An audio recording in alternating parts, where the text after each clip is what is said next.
Thanks for joining me. We are going to continue with the X-cutioner song, part 2, X Factor number 84. When all the X titles kind of restarted, kind of in that 90s big boom, Jim Lee took over X-Men, Will Spertasio went to Uncanny X-Men, Liefeld was on X-Force.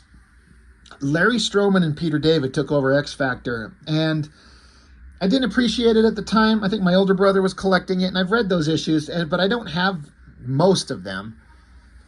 And I do remember reading them and kind of liking them, but it was part of this big crossover, so I had to kind of pick it up on my own when I was buying it at the time, because I was totally sucked into the hype of this. Larry Stroman's art is something that I've talked about a little bit. It's really good. It's really different. It's really weird. It wasn't my favorite, but I liked it. It's not enough to make me want to get a thing, but it's certainly very good. So I was kind of like, oh, well, I don't know. All right. Yeah, I mean, I got to get the book anyway. And Peter David tends to write stuff that I always like. I know some people have kind of had a struggle with him. I don't know why. But he always wrote pretty interesting stuff as far as I've ever been concerned. But I flipped it open, and I was like, what? Who's this? We get over here, pencils by JAE LEE, inked by Al Milgrom. So how often do you see JAE LEE get inked by somebody else? I can't remember, and somebody could kind of fill me in. Was he being inked by anybody else on the Namor run that he was doing for a while? I feel like it was all him, but I could be wrong. And once he kind of got some momentum and popularity, he very much inked himself forever. And then I don't think he inks himself at all. He just goes to straight pencils, I believe, these days. But at the time, JAE LEE, like, I struggle to remember what I may have seen him in before this. I don't think this is the first thing I ever saw him in, but he's got a really, JAE LEE's work. We've talked about it a couple times on the channel. It's very different. Very interesting. But the most interesting thing here is another inker like Al Milgrom picking up the inks over JAE LEE. I keep saying this all the time. I would love to see what the pencils looked like handed over to the inker, to see what this looked like, to see what he had to work with. So it has all the things that make JAE LEE's art interesting, but it's a different flavor because of someone else inking it. So we went over issue 1 very recently. Cable assassinated or tried to assassinate Professor X. Now, again, I was saying this. We know that Strife is out there and that Strife looks exactly like Cable. And so there's no mystery that it's not Cable that shot the Professor X. And I've heard some people talk about, they were kind of mad that the cover spoiled it. But I'm like, in my mind, it doesn't spoil anything. The mystery is not, is this Cable? Because we know it's going to be Strife. We just know. The interesting part about the story is the X-Men and X Factor and X-Force, everybody, all the X-Men teams, they don't know that it's not Cable. They think it is. So the interesting part is, how will they respond? That's the interesting part. Because Cable took over the New Mutants, formed X-Force, and the X teams have kind of let Cable and the New Mutants, the X-Force team, just kind of run off and go do their thing. They didn't like what they were doing, but they didn't quite ever cross a line. Well, now in the X-Men's mind, oh Lord, has the X-Force team and Cable crossed the ultimate line. So what will happen now? The last issue, the part 1, ended with X-Force finding out. They turned on a TV monitor just to catch the tail end of a news report saying that Professor X was shot, and it was Cable that did it. So now they're all gathered together like, well, what do we do? And they're like, well, we need to go to New York and investigate. And Shatterstar is saying, that place will be crawling with X-Men. Looking, anybody looking for anyone connected to Cable, particularly us. And then they're talking about their little spaceship that they stole from S.H.I.E.L.D. a couple issues ago. This thing's not in great shape, so this is not a great idea. But Cannonball's kind of been put in place as current leader of the team. They're like, what are you going to do, Cannon? What do we do? Cannonball, give us some direction. He's like, we got to go. We owe it to we owe it to Cable to rein him in if it's actually him and he's gone nuts. And if he hurt the professor, we owe it to Xavier. So some of us are going, some of us are staying. So again, look at this great JAE LEE artwork. This rendition of X-Force, we've only really seen Liefeld's version and then Pacella's version. And then now, the last issue of X-Force, we just barely got to see the beginning of Greg Capullo's version. But JAE LEE drawing all these Rob Liefeld designs, he kind of makes them look badass. It kind of makes it work in a big way. And so I'm on board with it. I like it a lot. Back to getting Professor X to the hospital, you know, they're prepping him for surgery. Everything's kind of going crazy. And because this is an X Factor comic book, we're obviously going to focus on the X Factor team in this book. We got Valerie Cooper. She's like the government liaison to the X Factor team. The whole point of this version of X Factor, this version, that has Havoc and Polaris and Strong Guy and Multiple Man and Rain, is that they are mutants working with the government in part to help improve relations with the humans of the world by having a team working for the government specifically to stand out as like, we're here to help. And Valerie Cooper is like the liaison between the government and the mutants. And so she's basically on the side of X Factor, but there's always a little bit of like mistrust there. So she's there. She wants to know what's going on. Doctors don't want her in the way. Rain, the former New Mutant, the girl that can turn into a wolf and then go halfway in between girl and wolf, she tends to stay like this werewolf version of this girl. She's always been so timid and a pushover.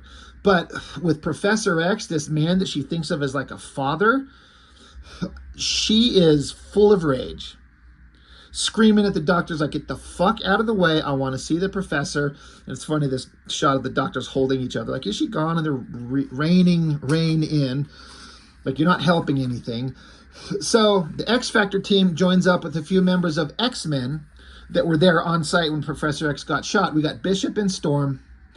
And Havoc is like, who's your buddy? And Storm's like, this is Bishop. He's part of the team.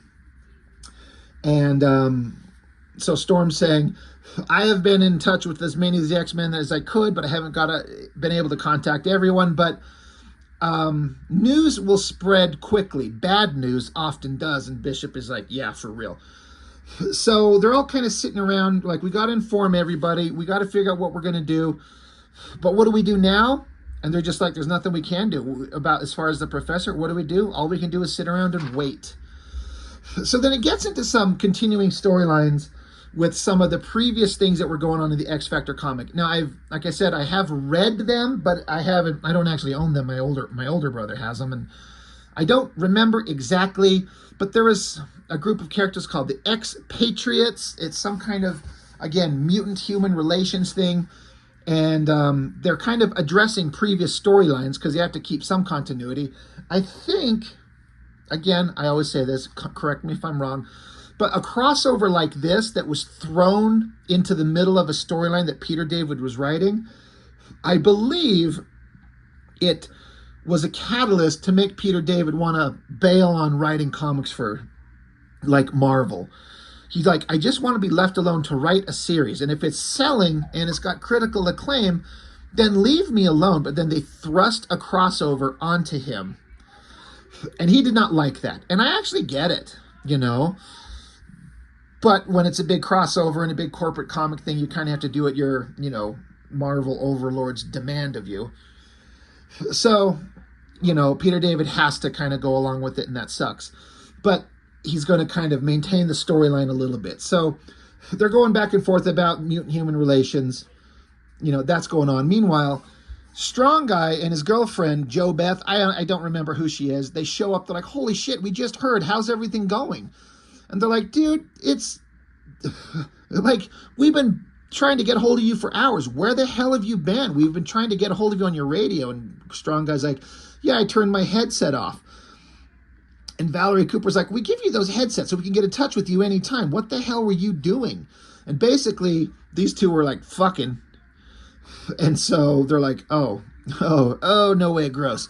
So meanwhile, Rain is still flipping out. And she's sick of sitting around. It's been hours. She's going nuts. She needs something to do.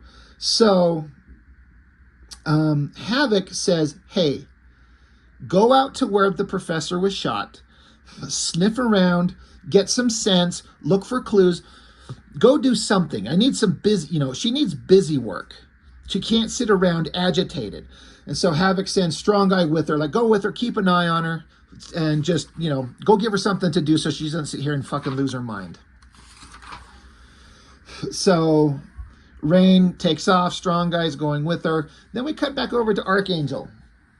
He is pissed as hell. You can notice a big hole blown in his wings. And he's mad because these metal wings were grafted onto him by Apocalypse as just weapons of death. And he's like, for the one time in the existence of these things, they could have done some good. He's like, they might have saved the professor, but Cable's gun blew a hole right through them. Now, in the story, Professor X got shot before anybody saw anything, so it wouldn't have stopped anything. But Cable did take a shot at Angel, and it did blow a hole in his wings. And so Archangel is just so mad that he tried to stop Cable. He had the opportunity for these wings to do good instead of being like a force of evil, and it just didn't work. And he's just yelling at the universe, but basically to Apocalypse, like, after we find Cable, once this is all done, I'm going to track down Apocalypse and I'm going to murder the shit out of you. Back over here, Rain and Strong Guy, they arrive at the crime scene. They're sniffing around.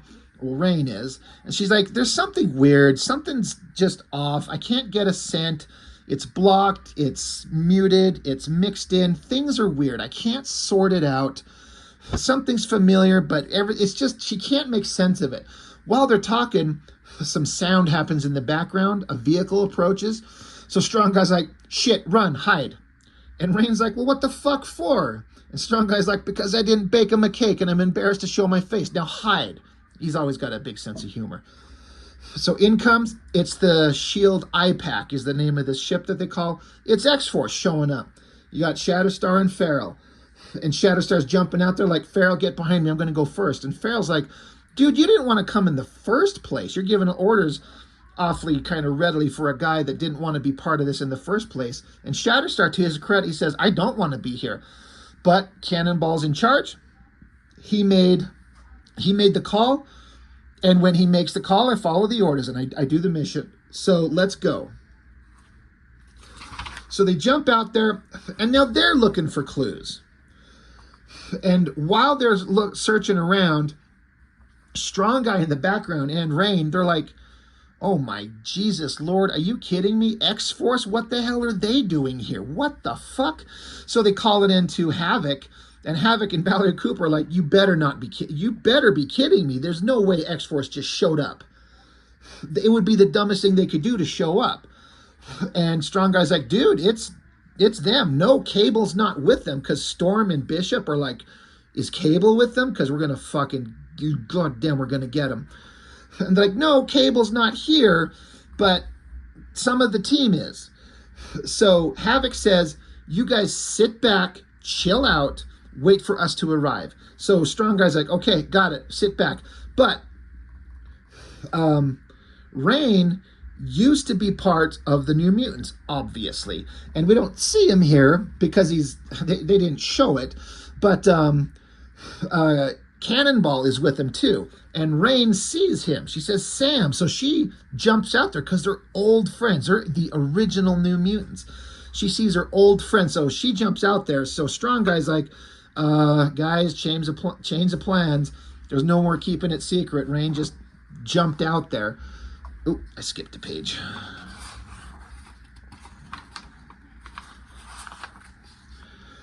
So there's Cannonball standing there. Feral jumps in the way of Rain. Cannonball's saying, Feral, let her pass. And Cannonball's saying, I had a funny feeling if we ran into anyone, it would be her. Feral says, I don't like her smell. And Rain says, I don't like your face. Now move it, sister. So then Rain kind of just jumps into Cannonball's arms because, again, they're old friends from 100 issues of New Mutants, and they were friends and teammates forever, for years. So they see each other. Boom Boom's there, and they're like, oh my God, it's like a New Mutants reunion. This is great. Richter shows up. He's there. I never read the issues where they must have had some relationship, obviously, because Richter shows up and just starts making out with her, hot, make out with the wolf girl. It's just Yahoo, sign me up, sort of. But then Richter's like, God damn, Rain, you bit me. She's like, sorry, I got a little worked up. And Boomer's like, Rain, getting worked up? What's next? Mother Teresa working at a strip joint? The point being that Rain was such a timid character, and she's come out of her shell, even become a little bit of a sexual being. She's always flirting with Havoc. So it's a change in the character, to Peter David's credit. So Strong Guy is like, well, there's no point in keeping it secret anymore. So he just shows up, and he's basically got the authority of the U.S. government, kind of like a cop in a way. He's like, all right, everyone, y'all are under arrest. We know that you got ties with Cable. You're coming with us. Shatterstar ain't hearing that shit. And Strong Guy threatens to, teach Shatterstar the fine art of sword swallowing. So then Rain and Sam have to have like a conversation of, well, what are you going to do? Sam, Rain, Sam, we're old friends, but we're also on different sides of this battle. So, the division is forming already. Even though they're old friends, the situation is going to ruin everyone's time. So Rain Feral, sorry, when you got these two animal girl characters, it's kind of hard to keep them straight. But anyway, Feral's like, you know what? I can't smell anything of any significance, so let's just get out of here. Like, we'll just leave before shit goes south. And so they're like, all right, let's pack it up. So Feral tries to run away, and Strong Guy grabs her by the tail, saying, hell no, you're not taking off. You're going to wait right here. And then Feral, not once, like she's itching for a fight anyway, she turns and swipes her claws right across Strong Guy's face. And that was enough to just spark Shatterstar. Like, all right, we're fighting, let's go. So he just jumps onto Strong Guy there and slashes at his chest, making him bleed. So Feral didn't help the situation. Shatterstar didn't help the situation, not one bit. They're young, eager to fight punks. The situation didn't have to go this way, but it did. And Strong Guy is like, it takes a heck of a lot to hurt me. Most things on this planet can't do it. And so Shatterstar lands, and he's like, well, fine, let's fight. Now we get Rain and Feral facing off. The animal kitty ladies. Feral's like a cat. Rain is like a wolf. Rain says, get out of my way. Feral says, make me. And then Sam says, or no, it's Sam or Boomer, it's kind of unclear. I think it's Sam. He says, Feral, don't hurt her. And so then Rain just claws the face on Feral right there, just shreds her face. And Boomer's like, geez, you were worried about Feral hurting Rain? Strong Guy gets a boot to the jaw from Shatterstar, and Shatterstar holds his sword in the air, and he swings it down to stab him in the chest. Shatterstar was going to kill Strong Guy. And you could see the look of, like, holy shit fear on Strong Guy's face. I believe that if what happened on the next page didn't happen, Shatterstar would have killed him. And I like that. It's not good. It makes Shatterstar the bad guy. But he's like, we're a team. You're fighting us. And I'm going to fight to the death. But Shatterstar's sword disappears. Where did it go? Quicksilver's there. And he just whipped the sword right out of Shatterstar's hand. Shatterstar takes it as personal offense. So now Shatterstar versus Quicksilver. Meanwhile, Rain and Feral are still going at it. Rain says to Feral, Rain says, have you had enough or do I? And then so Feral bites her on the arm hard. And then you can see Rain just going insane with rage and bites Feral right on the back of the neck. Cannonball's blasting around. He's like, holy shit, Rain's going to kill her. I gotta stop this. But then we get Havoc's power signature blasts Cannonball, which shouldn't affect him because Cannonball's nigh invulnerable when he's blasting. But there's Havoc and Polaris. They've arrived on the scene. They're on this floating spaceship of theirs. So Richter uses his earthquake vibration powers, whatever they are, to basically knock the ship out of the air, crashes down. While Richter's looking on, Strong Guy's like, sneaking up behind Richter, and Richter turns around and is going to blast him with his earthquake powers or whatever the fuck they are, but Strong Guy smacks him out of the way. Meanwhile, Shatterstar's over here trying to cut Quicksilver, but of course Quicksilver is too fast, and Quicksilver's just making fun of Shatterstar, just pissing him off. So Shatterstar's getting more and more mad, and Quicksilver basically could have probably ended this fight instantly because he's so fast, but he's trying to, not trying to cross the line.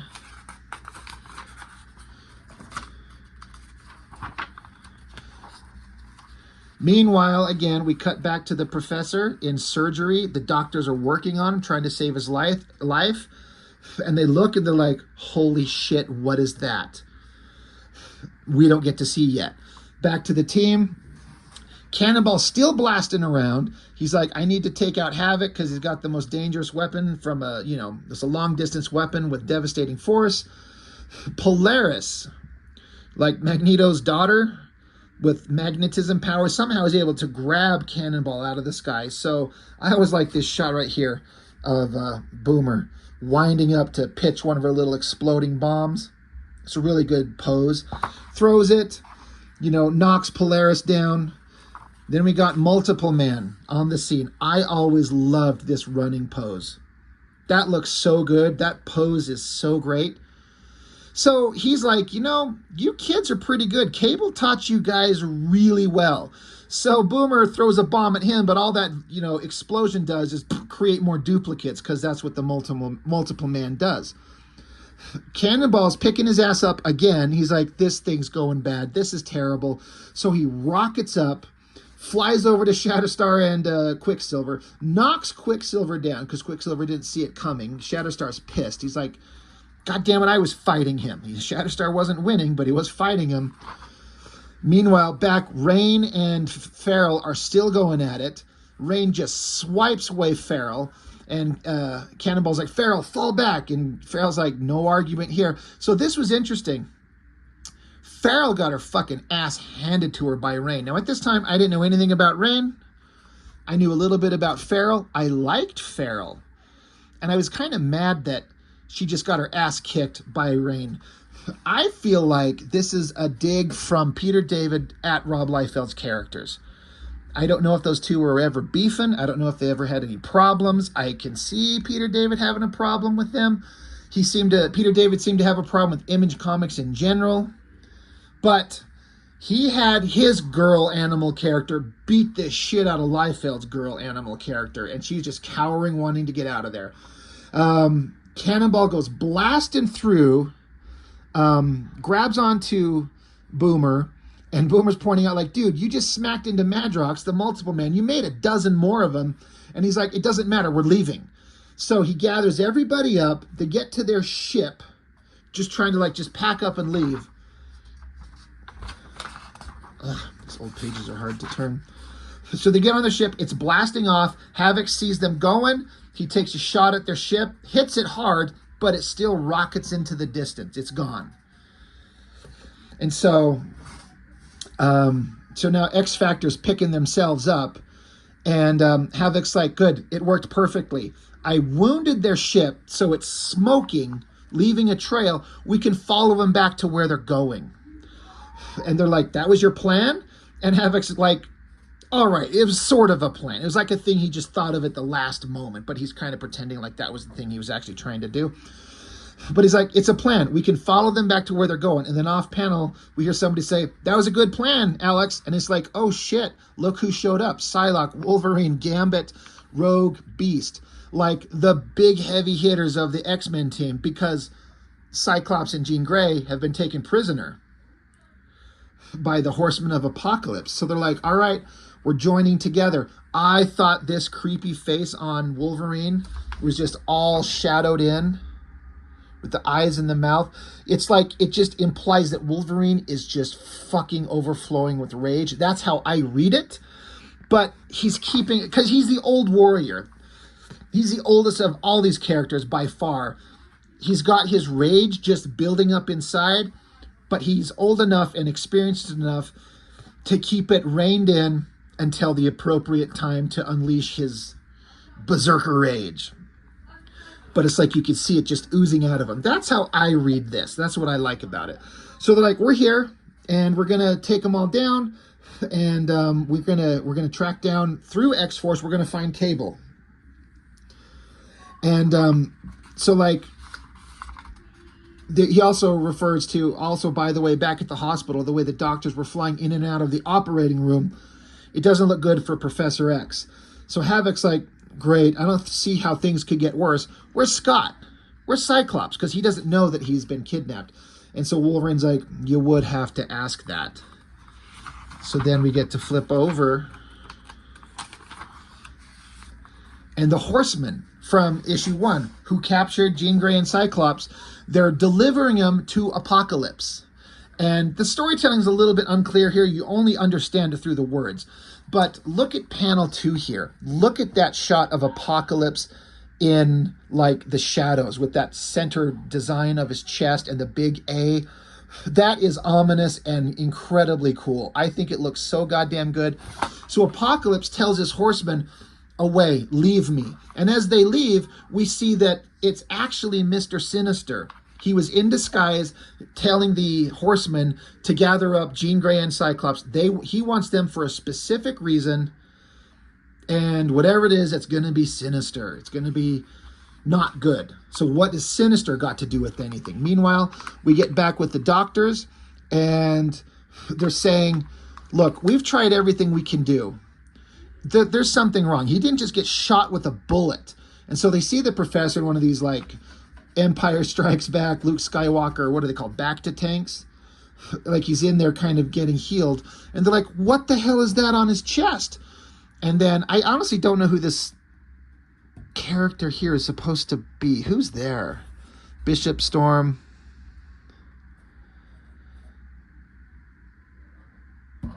Who is that?